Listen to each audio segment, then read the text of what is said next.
Hindi mo kailangang makipagpaligsahan sa takbo ng iba dahil iba-iba tayo ng panimula, bilis at destinasyon.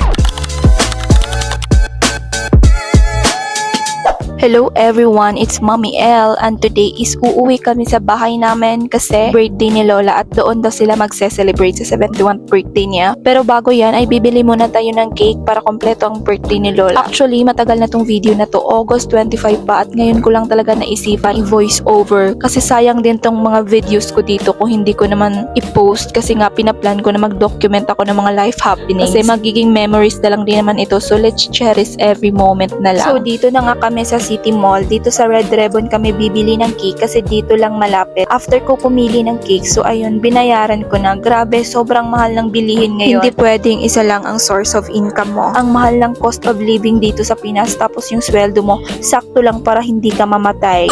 Diskarte talaga ang labanan dito sa totoong buhay. So nakauwi na nga pala kami dito. Grabe, 2 years na akong hindi nakauwi dito sa amin. Parang nag-abroad lang. Nasa San Carlos lang naman siya nag-stay.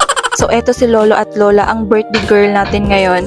Buti na lang talaga bumili ako ng cake kasi wala palang cake si Lola pagdating namin. Simpleng salo-salo lang to guys. Kung sa birthday niyo may lechon kayo, kami dito wala.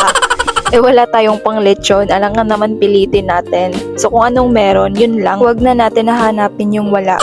Manok na Bisaya at kinilong baboy and everything makikita nyo naman dyan. Madami na din naman yan. Ang importante makakain lahat, so pamilya lang din naman dito at saka mga kapitbahay. So na yan si Lola sa cake niya at yung mga apo niya sa tuhod na sobrang kulit. Ganyan ang eksena. Pero feel ko gusto pa rin ni Lola yung pera kaysa sa cake.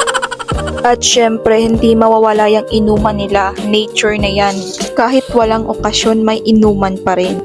Kung naghahanap kayo ng mga gamit dito sa bahay, wag nyo nang hanapin dahil wala kayong makikita. Yes guys, eto yung bahay namin dito. Dito kasi wala talaga kaming mga gamit. Gawa ng kahirapan. Ang daming nagbago dito. Pina-renovate na to, hindi pa natapos. So ayan, yero yung mga bungbong dyan. Hindi kasi kami dito nagstay ngayon. Sila mama at papa lang nagbi-visit dito minsan. Malayo kasi yung tubig namin dito at saka walang signal kaya medyo complicated. Baka soon magagawa natin yan ng paraan. Plan naman namin na ipaayos to dito. Yung simple lang na matatawag mong tahanan kasi dito kami lumalaki at nangangarap ng mga kapatid ko. So hindi naman tayo nagmamadali, no? Hindi naman karera tong buhay. Wag mo lang i-compare yung sarili mo sa iba para hindi ka ma-depress.